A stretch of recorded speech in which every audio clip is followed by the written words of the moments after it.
Everyone, welcome back to my channel. As you guys know 18 को RBI prelims है, तो ये वीडियो उससे रिगार्डिंग रहेगी। मेरा क्या स्केड्यूल है, मैं क्या कर रही हूँ, ये उसके बारे में रहेगी। और इसके वीडियो में मैं आपको कुछ इंपॉर्टेंट पॉइंट्स बताऊँगी मेरे अकॉर्डिंग जो है। देखो, आरबीआई का पेपर इतना हार्ड नहीं आता है, ईजी आता है, but it's all about the speed और एक्यूरेसी। आई थिंक जो बच्चे बहुत अच्छे से प्रिपेयर कर रहे हैं पहले से, उनकी स्पीड है अच्छी, ठीक है। अब एक्यूरेसी पे बात आ जाती है। देखो, मेरे को लगता है कि ना, मैंने यार जितने भी स्कोर कार्ड देखे, भाई रीजनिंग में सब 35 में से 35 लाते हैं। It is possible, obviously maths में भी सब 35 में से 35 ले आते हैं। बट कहाँ पे एक्यूरेसी बिगड़ती है? इंग्लिश में। तो जहाँ पे मतलब बच्चे रह जाते हैं ना, वो इंग्लिश की वजह से रह जाते हैं, तो हमें वहाँ पे अपने अच्छे मार्क्स करने हैं। देखो, रीजनिंग मैथ सब कर लेंगे, तो इंग्लिश एक ऐसा सब्जेक्ट है जहाँ पे बहुत अच्छे हमें मार्क्स करने हैं कि हमारा वो तो बैलेंस रहे, इंग्लिश भी अच्छा हो जाए, ठीक है। तो मैं सीधे काम की बात करती हूँ। जहाँ मेरे को लगता है, जो मेरा एक्सपीरियंस है, इंग्लिश में कहाँ मार्क्स बच्चों के कट सकते हैं, या ओवरऑल भी किसी की रीजनिंग और मैथ्स अच्छी है तो मार्क्स कहाँ कट सकते हैं? पैराजम्बल्स में, एरर डिटेक्शन में, रीडिंग कॉम्प्रीहेंशन में। नहीं, रीडिंग कॉम्प्रीहेंशन सब हो जाएगा, बट कभी कभार कोई पर्टिकुलर वर्ड आ जाएगा, कहेगा इसके सिनोनिम्स एंटोनिम्स बताओ, वहाँ पे एक मार्क्स कट सकता है। ये तीन चीज़ें ऐसी है मेरे अकॉर्डिंग, क्योंकि मैं भी यहाँ पे अटकती थी, मतलब अभी भी कब का अटक जाती हूँ, ऐसा नहीं है एकदम ही अच्छे से। तो इस पर हमें वर्क करना है कि समझ रहे हो कि कोई कोई वर्ड ऐसा हमें मिल जाता है, लगता है कि यार पूरा आर्ट्स ही हो गया, पर उधर एक मार्क्स, तो हम एक मार्क्स भी ना वो नहीं कर सकते कि यहाँ पे हमारा कट जाए। तो इतने अच्छे से हमें प्रैक्टिस करनी है तीन चीज़ों की इन इंग्लिश। बाकी की तो करनी ही करनी है इंग्लिश में, और भी जो चीज़ें आती हैं, बट ये जो तीन स्पेसिफिक है जहाँ पे ज़्यादातर बच्चों के मार्क्स कटेंगे, जहाँ पे ज़्यादातर बच्चे नेगेटिव लेके जाएंगे, तो वहाँ पे वी हैव टू हमें आगे बढ़ना है कि भाई यहाँ पे सब अटक रहे, तो हमें अच्छे करना है, सो दैट मेक श्योर हो जाए कि हमारे तो अच्छे मार्क्स आ रहे हैं। जो मैं प्रैक्टिस कर रही हूँ ना अभी, जैसे मेरे को लगता है कि कोई भी मेरा टॉपिक वीक है, तो मैं स्मार्टकीड़ा के टॉपिक टेस्ट से प्रैक्टिस करती हूँ। उनके टॉपिक टेस्ट बहुत बेनिफिशियल है, लेवल वाइज है, मतलब उधर से तुम्हारे मीन्स लेवल की भी प्रैक्टिस होती रहेगी, और मतलब प्रीलिम्स की तो होएगी डेफिनेटली। तो मैं वो वहाँ से प्रैक्टिस करती हूँ, मेरे को सही लगता है। कोई भी मेरे को टॉपिक वीक लगता है तो मैं वो खोल लेती हूँ और उसकी लगातार प्रैक्टिस करती हूँ। अब मैं आपको ना सीधा अपनी टू डू लिस्ट दिखा देती हूँ। सबसे पहले तो 2 मॉक इज़ मस्ट। एक सुबह उठ के मैं मॉक देती हूँ, रात को सोने से पहले, मतलब एक मॉक देती हूँ, उसको एनालाइज भी करती हूँ, क्योंकि देखो किसी किसी का ना मेन गोल ही आरबीआई होता है कि वो बाकी एग्जाम्स तो इससे साथ के साथ दे रहे होते हैं कि हाँ चलो दे रहे हैं, बट मेन जो एक होता है ना गोल, वो आरबीआई होता है। वो ऐसा मेरा है कि मुझे आरबीआई निकालना है किसी भी हालत में। अगर उसमें मुझे कुछ एक्स्ट्रा लगाना पड़ा, अपना 100 की जगह 200 मतलब 1000% भी देना पड़ रहा है ना, तो वो मैं दूंगी। तो मैं क्या करती हूँ, मैं इंग्लिश में 5 8 चीज़ करती ही करती हूँ। मैं टॉपिक टेस्ट से कर लेती हूँ, क्योंकि उसमें लेवल अच्छा है, मीन्स की भी प्रैक्टिस हो रही है साथ के साथ।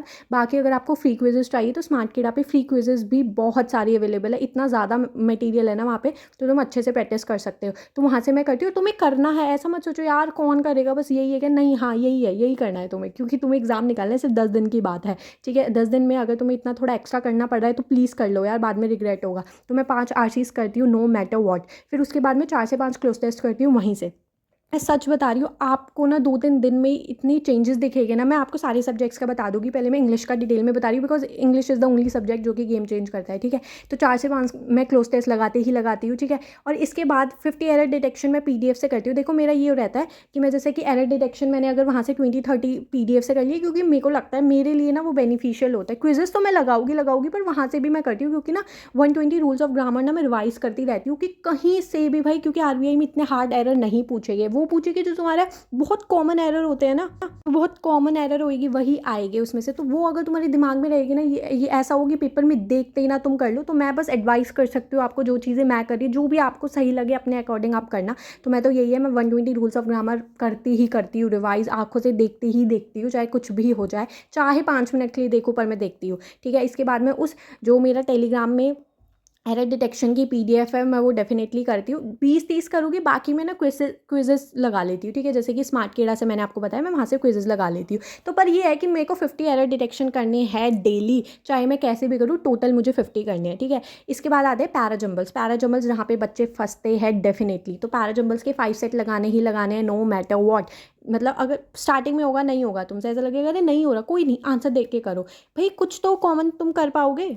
मैं आपको वही चीज़ बता रही हूँ अपने एक्सपीरियंस से, जो मेरे को लगता है कि जहाँ पे बच्चे फंसते हैं, ठीक है। तो पैराजम्बल्स में अगर तुमसे नहीं हो रहा ना सॉल्व, देखो कोई आके तुम्हें कहते हैं ना घुटी नहीं पिला सकता, जब तक तुम खुद मेहनत नहीं करोगे, खुद पीछे नहीं पड़ जाओगे। तो उन पैराजम्बल्स को चाहे आंसर देके सॉल्व करो, ये क्यों है। देखो फर्स्ट स्टेटमेंट कब का सब निकाल लेते, लास्ट भी निकाले, तो बीच में ना कभी कभार कंफ्यूज हो जाते हैं। कोई नहीं, हिंदी में मतलब समझ के करो, एक में टाइम लग रहा है, लगाओ धीरे धीरे। ऐसे तुम अगर 5-6 सॉल्व करने लगोगे ना, मैं लिख कर कह सकती हूँ तुम्हारी इतनी आदत बन जाएगी, तुम पेपर में भी पैराजम्बल सॉल्व कर पाओगे। और 5 मार्क्स का भाई पैराजम्बल्स आता है, अगर तुम्हें पैराजम्बल्स नहीं कर पाओगे ना, यूँ 5 मार्क्स कटेंगे, 25 मार्क्स तो यूँ बन रहे हैं, और 1-2 नेगेटिव मिला के 22-23 गए तुम आरबीआई के उससे, भाई कोई चांस नहीं है फिर तुम्हारा। तो यहाँ से तुम्हें अपने मार्क्स अपने स्ट्रॉन्ग करने ही करने हैं कि तुम्हारे आ जाए, ठीक है। इसके बाद एक सेक्शनल इंग्लिश का लगाना ही लगाना है, क्योंकि भाई 10 दिन की बात है, लगा लो, ठीक है, चाहे कितना भी टाइम लग रहा है। मैं तो ये सोचूँ कितना भी टाइम लग रहा है मेरे को देना है, और एक सेक्शन में इंग्लिश का लगाती हूँ, सो दैट मेरे को दिखे कि हाँ मेरी इंप्रूवमेंट हो रही है या नहीं। और सुबह रात का मॉक तो अलग है, ठीक है ये। और बाकी ना निमिषा बंसल मैम की चेकलिस्ट है, अगर तुम्हें लगता है कि तुम्हारा मटेरियल कम पढ़ रहा है ये वो, तो तुम निमिषा बंसल मैम की प्रीलिम्स की, मेंस की, भाई बहुत मटेरियल है, बस तुम प्रैक्टिस करते रहो। तो वो चेकलिस्ट भी तुम यूज़ कर सकते हो जो मैम उसमें डालती है। बाकी जो मेरा रहता है ना, मैं वोकैबुलरी की मैम पीडीएफ भी डालती है वीकली, तो मैं वो वीकली भी पीडीएफ जो है वो रिवाइज करती हूँ। और इसमें मैं कुछ भी एक्स्ट्रा नहीं बता रही हूँ आपको कि आप ये कर लो, मैं सिर्फ वही बता रही हूँ जो मैं कर रही हूँ। आपको जैसा सूट हो, मैं बार बार बोल रही हूँ, आप वैसा करना, प्लीज़ माइनस मत करना, ऐड ऑन नहीं करना मेरे अकॉर्डिंग। तो बाकी यार सबकी अपनी है, जो जितना अपना दे सकता है वो देगा, ठीक है। तो मैं बाकी ना उसकी मैम की उनकी वीकली वोकैब की एडिटोरियल की वो पीडीएफ भी पढ़ती हूँ, क्योंकि वहाँ से वर्ड जो है वो रिपीट होते हैं, ठीक है। अब आ जाते हैं हम बाकी सब्जेक्ट्स पर। आप ये लिटरली 3-4 दिन भी फॉलो करके इतने चेंजेस देखोगे ना, मैं आपको सच बता रही हूँ, मैं आपको गारंटी दे सकती हूँ इस बात की, बिकॉज आपको फ़र्क दिखेगा। और मैं अपना ना मॉक टेस्ट के मार्क्स भी शेयर करूँगी, ठीक है। और मैथ्स में मैं क्या करती हूँ, मैथ्स में मेरा बहुत सिंपल फंडा है, इंग्लिश में ही मैं बहुत ज़्यादा फोकस कर रही हूँ, क्योंकि मुझे लगता है मैथ्स रीजनिंग में सब 35 में से 35 ले आएगी यार। तो देखो मैथ्स में मेरा सिंपल शेड्यूल है कि मैं चेकलिस्ट करूँगी आशीष सर की, जो स्टडी फाइट में सर ने पीडीएफ बहुत सारी डाल रखी है, 300 से ऊपर की पीडीएफ है, तो वो मैं करूँगी, क्योंकि इसके अंदर भाई 20-20 क्वेश्चन आराम से सारे सब्जेक्ट्स के, वो सारे सब्जेक्ट कह रही हूँ, सारे सेक्शन के हो जाते हैं, लाइक सिंप्लीफिकेशन, ये जितनी भी स्पीड मैथ्स है, अरिथमेटिक, तो बहुत अच्छे खासे भाई 20 क्वेश्चन अरिथमेटिक के अच्छे खासे हो रहे हैं, ठीक है। बाकी हम मैं सेक्शनल 20 का लगाऊंगी और एक फुल मॉक भी लगा रही हूँ 2 टाइम, तो भाई बहुत अच्छे खासे क्वेश्चन हो रहे हैं और अच्छे खासी प्रैक्टिस हो रही है। I think it is more than enough for me. अगर कोई पर्टिकुलरली किसी का भी टॉपिक वीक है, या मेरे को लगता है जैसे कि मेरे सीआई और एसआई में मार्क्स कट रहे हैं, तो वो आप टॉपिक टेस्ट से अपना कर सकते हो। उससे क्या होता है, एक ही अगर तुम किसी भी उस पर वो करते हो टॉपिक पे ज़्यादा से ज़्यादा प्रैक्टिस, तो हो जाते हैं क्वेश्चंस। और तुम्हें कोई भी टॉपिक वीक लग रहा है ना, लाइक प्रोबेबिलिटी, कोई भी पीडीएफ भी अवेलेबल है मेरे टेलीग्राम पे, आप उस टॉपिक के 10-15 क्वेश्चंस लगाओ, एक सिटिंग में बैठो, लगाओ, तुम्हारा वो टॉपिक, मैं सच बता रही हूँ, धीरे धीरे सही होना शुरू हो जाएगा। और अभी तो हो गया होगा यार, इतने एग्जाम्स दे लिए है, और अभी ये ऐसा टाइम है कि तुम्हें बहुत ज़्यादा प्रैक्टिस करनी है, अगर तुम्हें लग रहा है, क्योंकि ना हम ऐसा नहीं है आरबीआई के पेपर में कि कोई भी टॉपिक छोड़ दे, समझ रहे हो, एक भी टॉपिक को ना तुम छोड़ नहीं सकते। ऐसा मेरे को कब कर लगता है, मैं प्रोबेबिलिटी के क्वेश्चन जैसे कब कर नहीं कर पाती, मतलब पहले ऐसा होता था। तो सुबह एक बार सुबह उठी, मॉक टेस्ट तो देना ही है, पर जैसे जो मेरा टॉपिक मेरे को लग रहा है कि मेरा वीक है, जल्दी से मैंने उसकी कोई भी यूट्यूब पे फ्री क्लासेस अवेलेबल है, जल्दी से वो देखी, 2x पर करके अच्छे से समझा, उसके 10-15 लगातार मैंने क्वेश्चंस लगाए, धीरे धीरे ऐसे करके मेरे, फिर मैं चेकलिस्ट से करती हूँ, तो वो क्वेश्चंस अपने आप भाई होने लगते हैं। ऐसा नहीं है कि तुम्हारे एकदम ही वीक है, तो इतना तो मैंने अभी वर्क कर लिया है कि अब सारे टॉपिक अच्छे हैं, बस जो है प्रैक्टिस और स्पीड और एक्यूरेसी एकदम चाहिए, सो दैट कहीं कमी ना रहे। और रीजनिंग में मैं सिंपल सा फंडा है, जितनी ज़्यादा क्विजेज, जितनी ज़्यादा पजल, जितने ज़्यादा मिसलेनियस क्वेश्चंस कर सकते हो ना, उतने लगाओ।